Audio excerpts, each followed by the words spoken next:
Welcome to the overview of the chapter on making decisions. This is chapter 7 in the textbook, chapter 9 in the PDF, the online textbook version. And we're going to take a look at marginal decision making in depth, looking more at those opportunity costs, marginal costs and marginal benefits. A couple of things we're going to take a look at here, the decision making by individuals as well as businesses. We're going to look at implicit and explicit costs, the differences between accounting profit and economic profit, as well as those decisions we make at the margin. How much of something do we buy? How much of something do we do? And this idea of marginal analysis. When do we take a step back and look at sunk costs as something in the rearview mirror and not something we should be looking forward to? And when does time become a factor in terms of the value of money? So we're going to look at all of these things. So let's jump right into it by first looking at opportunity cost and the idea of explicit and implicit costs. Now, we know what's been going on in the West, in Oregon, Washington State, and in California, as well as Wyoming and parts of Colorado. The idea of the wildfires out there, they've been horrible this year, just absolutely awful. So a question to you is it possible to prevent wildfires in California forever? Can we ensure that no one ever speeds on a freeway? Well, all of these questions could be answered with yes, but it would cost a fortune to do so. The idea of the costs outweighing the benefits are really so exorbitant, so extravagant that we don't do them to the full extent that we're looking at these questions. And so that's when the idea of marginal analysis really takes shape. This idea of weighing the costs, weighing the benefits, and doing that cost-benefit analysis to figure out how much can we do to prevent wildfires? How much can we do to research creating a research station on Mars or stopping the pollution by fossil fuels? All of these things can be done ultimately, but the costs may outweigh the benefits, and so we don't do them. As we know, MB equals MC, but sometimes MC is higher, is greater than MB, and so we don't do them. So there are some assumptions we have to make, ceteris paribus, everything else being holding constant. If you want to go visit a friend and you want to return Sunday night, you work every weekday earning $100 and you have 3 flights to choose from. So which flight are you going to choose? Well, one of them may be based on cost. Cost may not matter as much to you, and so you're looking at a more expensive flight where you won't have to spend as much time. All of those things are costs and benefits that we weigh in our head, we're looking at in order to make a decision.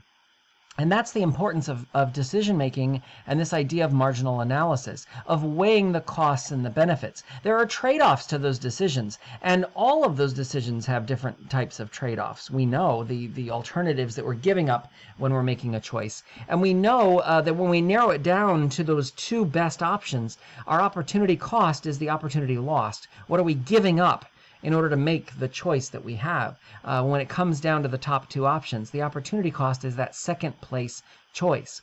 So whether it's trade-offs to go to college or the cost of doing so, the idea is that we weigh the benefits and the costs. We weigh those marginal costs and marginal benefits. And when we find where there is the sweet spot of more marginal benefit than marginal cost, we make the decision. We choose to do that because marginal benefit exceeds marginal cost.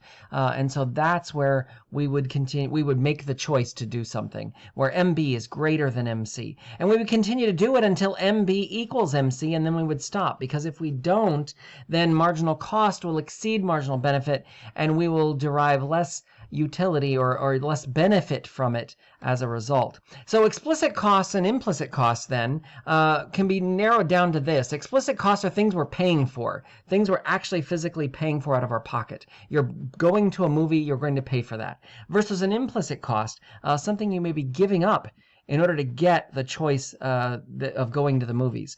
Maybe I am giving up working, or I'm giving up going to a party instead of going to the movies. Those are implicit costs. We can quantify those, but we're not necessarily paying out for any of those types of things. So an explicit cost is something that actually involves you paying money, that going to the movie, that going to a restaurant, that paying for a concert ticket, versus an implicit cost, something that doesn't necessarily require that outlay of money, but I can still measure that value. I can still measure it in terms of dollars, in terms of benefits, in terms of what I feel as a result of those choices. So if we look at this in terms of explicit and implicit costs, the explicit cost of going to school, as the Krugman text outlines here, the explicit cost $9,500. The implicit cost, though, I'm giving up a salary for a job that I would have otherwise had if I wasn't going to college, and that's $35,000. So my total opportunity cost actually is the $44,500. It's explicit costs and implicit costs in terms of my total opportunity cost, in terms of what I'm spending here for explicit costs, what I'm actually paying out, and then what I would have received. I don't have that money because I didn't make that choice. That was my opportunity cost in that particular situation. Now, it's important to note in this process of opportunity cost and decision making that we have a couple of other terms we want to outline here. Capital. Capital is this idea that a business uses primarily in terms of its assets, things that it has, like machinery and buildings and other types of counters and tables and chairs at a Chipotle or at a Subway restaurant. All of these would be a part of capital. It is the idea that these are resources that are being used, what we call physical capital. And then financial assets are additional resources that the business has. It's included in capital, but it is more this idea of financial capital, where physical capital can relate to capital stock. I could sell that and earn more money that I could put into something else. If the business went under, I could sell the counters, I could sell the tables and chairs, I could sell the ovens, I could sell those types of things. So they're capital stock in that they go into other resources I could sell in order to recoup some financial losses as a result of that.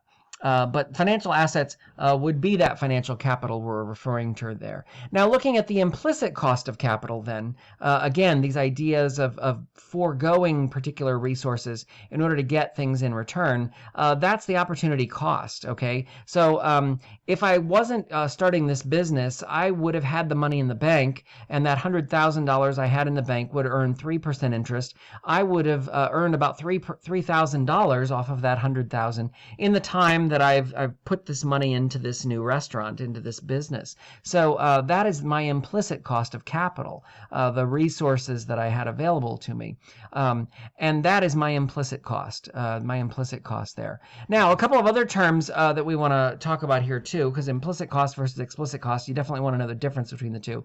Again, explicit, you're paying it out. Implicit, what you're foregoing in terms of what you would have earned or spent in those particular areas. Now, accounting profit differs from economic profit because the idea here is that accounting profit is only taking out your explicit costs from your total revenue. Okay, this is the number that Uncle Sam is going to charge you when it charges you taxes. They're going to look at the accounting profit. How much did you actually make? Now, economic profit is going to take that number, and it's always going to be lower than accounting profit because it's going to take all of your explicit and implicit costs out of the equation. And by doing that, you're going to end up with a much smaller number.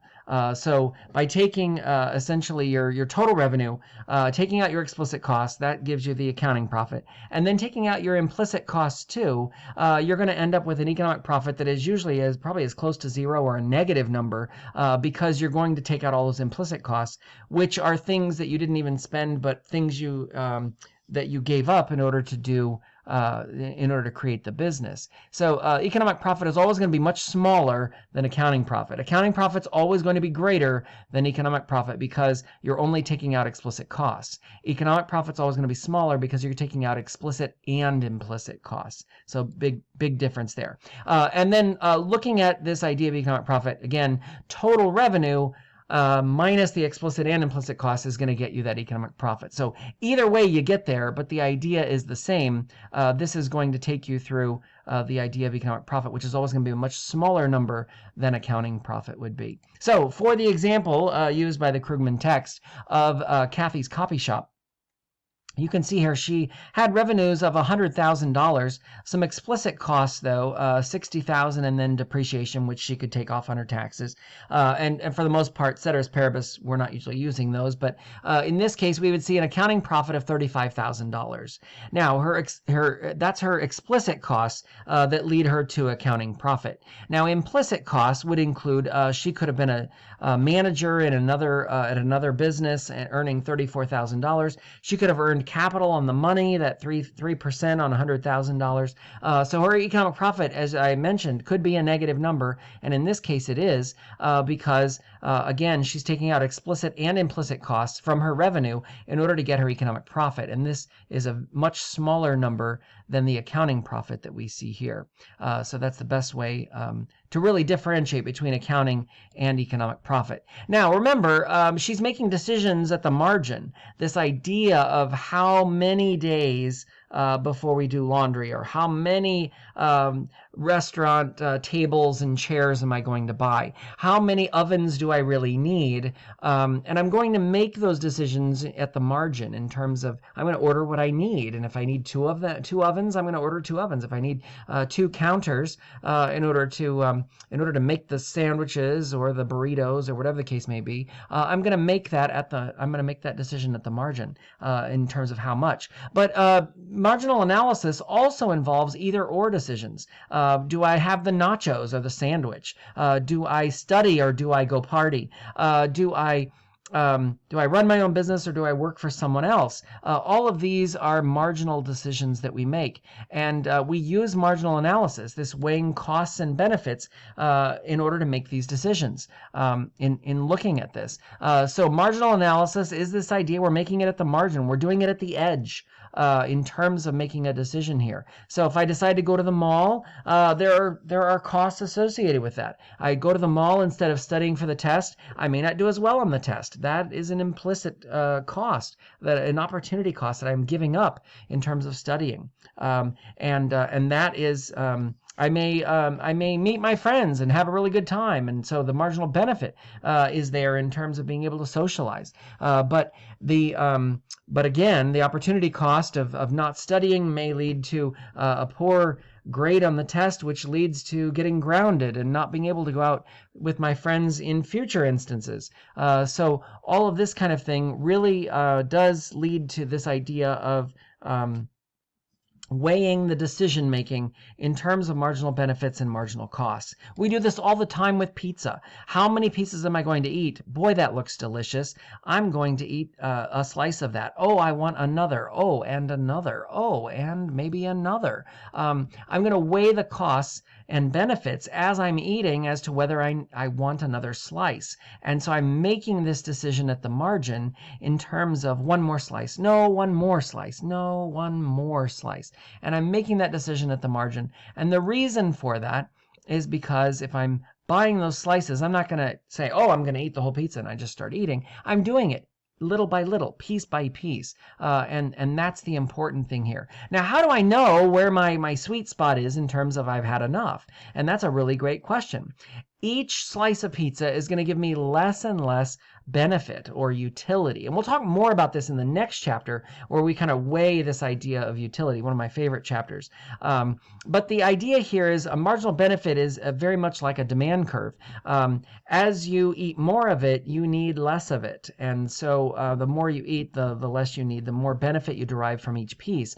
And so you can imagine, I mean, going back to the pizza example, when you eat the first slice, you're like, oh, the melted cheese, oh, the pepperoni, it tastes so good. I can just feel the crust melting in my mouth as I'm eating. But you don't get that same flavor with the third or fourth slice. Now you're starting to get full. You're starting to not need that fourth or fifth slice as much as you did that first one. So what you start to see is a downward sloping curve in terms of that marginal benefit. I don't need 10 pieces in order to be satisfied. It may be 3, it may be 2, it may be 7, but the idea is it is downward sloping. Ultimately, I'm going to get to a point where I don't need any more slices, and that is what we're trying to find in these examples. So the marginal cost, it's going to cost me an additional cost for every slice. My stomach is filling up. There's less room for salad. There's less room for breadsticks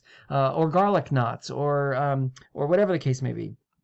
And so each additional slice is costing me more, not just in terms of in terms of actual cost dollars value, but also in terms of satisfaction and filling up my stomach. And I don't want to feel bloated and feel like I'm going to be nauseous as a result of this. So what I'm looking for is trying to find the sweet spot at which my marginal benefit equals my marginal cost. I don't want to go beyond that in terms of my marginal cost exceeds my marginal benefit, because then I may throw up, I may not be well, I may be ill, and that would not be good.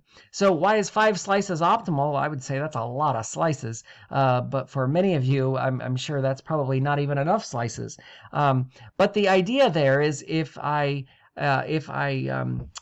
try and eat 3 slices, it may not be enough for me. My marginal benefit derived is still high, and I want more. Just like if I eat too much, if I eat 7 slices and the optimal point was 5, then I may have eaten too much. And I'm like, wow, I can't believe I ate the whole thing.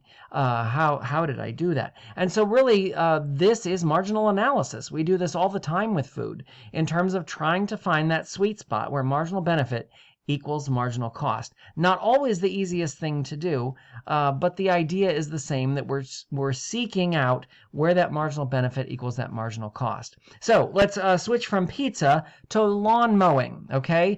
Because this is the example that Krugman gives in the textbook in terms of mowing lawns. We're looking at Felix. He is mowing lawns, and he's trying to calculate how many lawns he should mow. And so he uses this to determine the marginal cost first. Then we'll look at the marginal benefit. We know that there is increasing marginal cost because, as we can see here, as he mows more lawns, his total cost continues to rise. Now, this leads us to see that he starts at 10.50 in terms of his marginal cost between 0 and 1, and this would be between the numbers. Marginal is between 0 and 1, so if I get to 1, I've incurred a marginal cost of 10.50.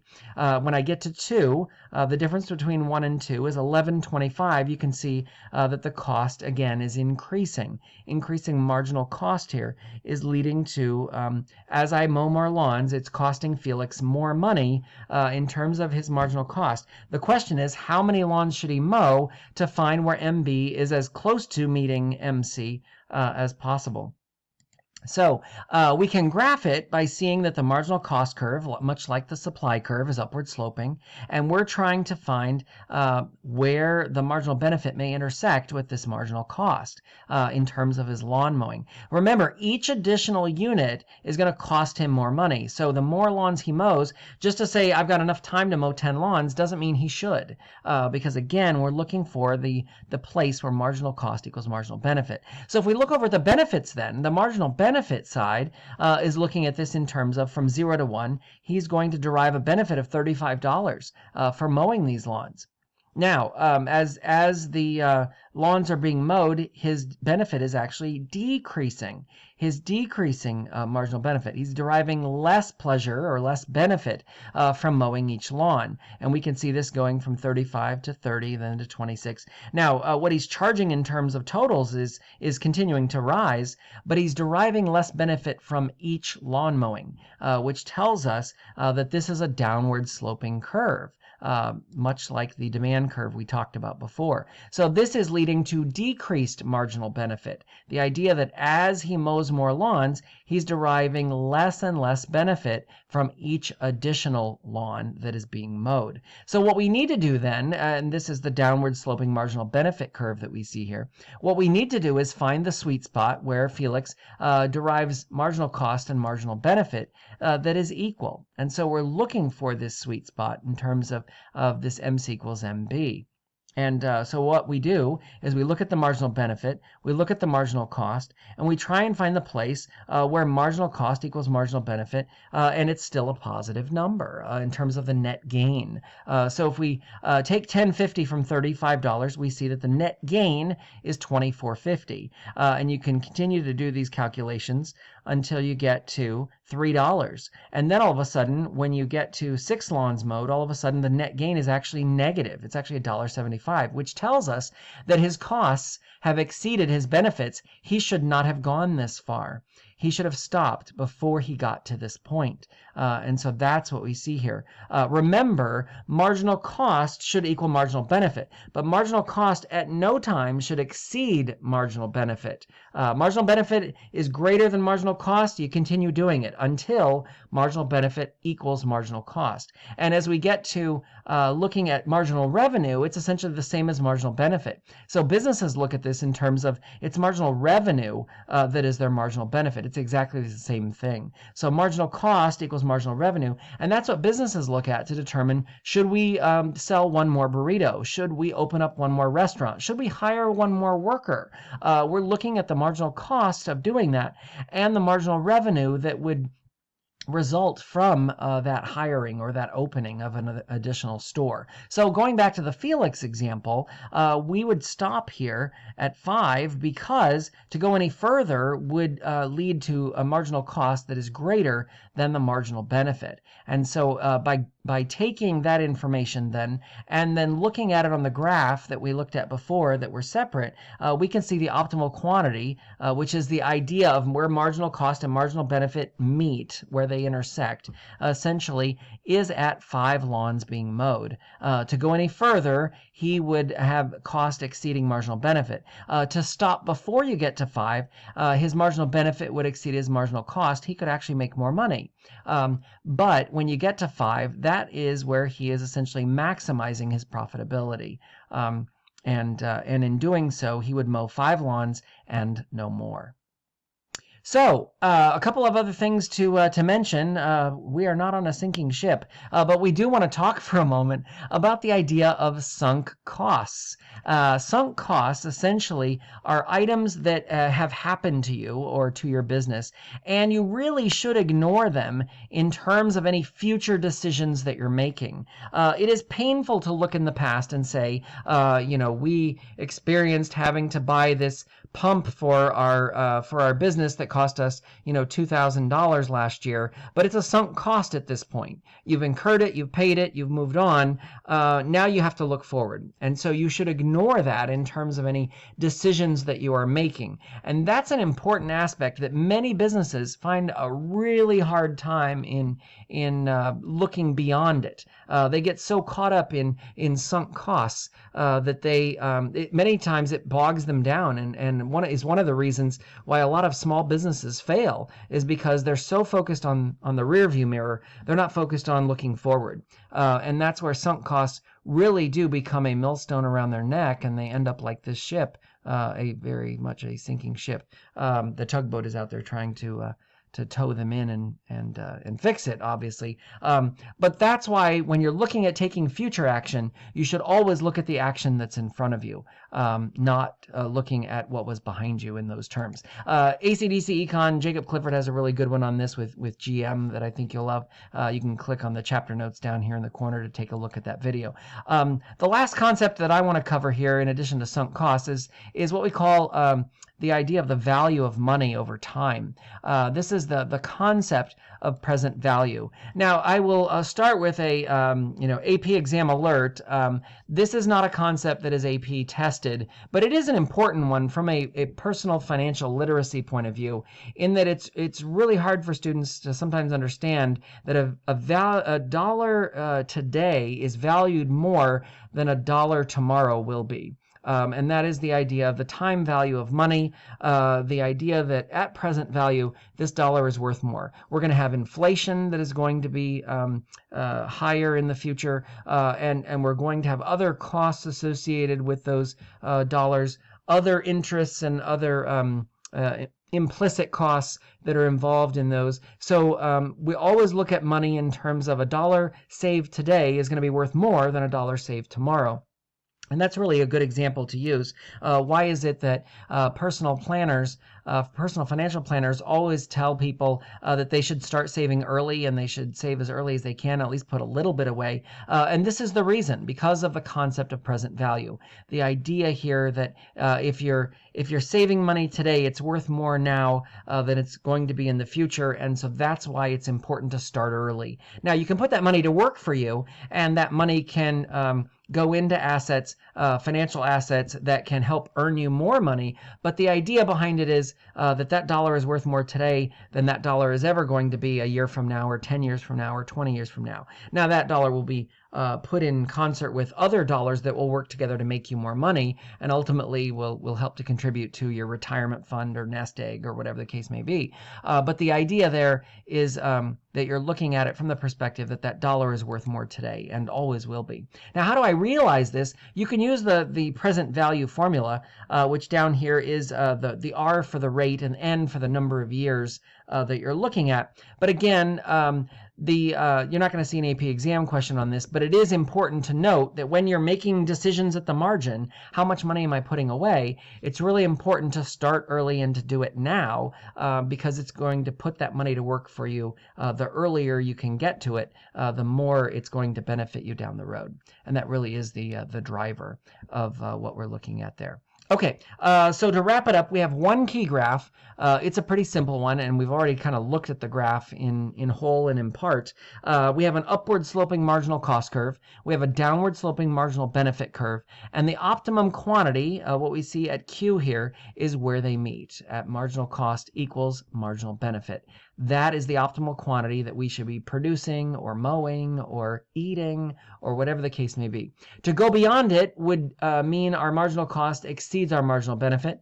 To not reach that far and to stop at the quantity before we get to the optimal quantity would mean our marginal benefit exceeds our marginal cost. We could maximize our revenue or our benefit by doing more of that particular item. So we really want to find that sweet spot where MC equals MB. That is the point at which the quantity is optimal in terms of what we should be doing here in whatever marginal analysis you're undergoing, because that's where you're going to derive the most benefit, and it is going to meet the marginal cost and not exceed it. All right, so some review in terms of a couple of things here. And again, you can slow this down to take a look at these. We'll talk more about these in class. But did you hit the snooze on the alarm this morning? Did you buy or bring your lunch? Did you decide to eat at lunchtime, or maybe you decided to wait? Did you hang out with friends recently, or because of coronavirus, did you not? Did you go to bed early, or maybe go to bed late and watch some movies? All of these decisions that we're making, we're doing at the margin. We're continuing to do at the margin, and that impacts the decisions that future decisions that we make in terms of that. We see professional line sitters. We see this outside the Supreme Court all the time. People sit in line and stand in line for other people and make a significant amount of money, by the way, in order to do this. And why are they doing that? Because the marginal cost of someone who wants to go in exceeds their marginal benefit of standing there themselves, and they can pay they can pay someone $35 to stand in line while they're back in their office, basically billing $500 an hour to a client to do work in their office until it's time to go in, and then then they get in a cab and pull up, and there they go. So again, that is marginal analysis at work. That's marginal benefit equals marginal cost in terms of how that shakes out. In terms of what is happening there. There's a couple of really good videos on marginal analysis. ACDC Econ has one here on Monty Python and the Holy Grail, if you've seen that one. He's got another one on the economics of Disneyland, which is a really good one. And the Crash Course has one here on behavioral economics, looking at marginal decision making, that I think you'll enjoy as well. All right, some key terms in terms of being able to address the vocabulary. If you don't know these terms, we've kind of talked about them here, but if you don't know these terms, you might want to go back in the video or in the textbook and take another look at what you see here. Just one more thing to mention in terms of applying it to your business. Think about marginal analysis. If you are a business owner, how would marginal analysis impact your decision making? How would it impact your business in hiring a worker, in buying resources to go into your business? What types of decision making would you do in terms of trying to address this? And then what explicit costs would you have? What implicit costs would you be giving up in order to open that business? What decisions are you making at the margin in terms of the marginal benefits equaling the marginal costs, and how would you apply that to your business? These are great questions for a small business owner to make, and they make dozens of them every day as they're preparing to open their businesses. In working with small businesses to create business plans, this is part of the business plan that we talk about a lot in terms of really fleshing out the ideas and the questions of marginal analysis, because it's something that many times business owners haven't really thought about. But thinking about it early and planning for what they're going to do in those areas, even a little bit of planning goes a really long way in terms of these decisions when they come down and become bigger decisions they have to make. It prepares them much more fully for making those decisions, and it really helps their business to succeed and thrive as a result. All right, on the modules portion of Canvas of my MCPS classroom, you do see that there is a take-home quiz, the take-home quiz study questions packet on this chapter for Chapter 7, the marginal analysis. These are the answers to those questions. I've also posted the answers with explanations from the Krugman text, and it's also got the answers along with some explanations for why those answers are what they are, and I hope that you will take some time to do those first and then get those questions answered. I think they will benefit you greatly. I hope you found this helpful in terms of this overview of marginal decision making, making decisions at the margin, and that you will email me if you have any questions, and go back through the video if you need additional help. And otherwise, we will see you in class. Have a great day.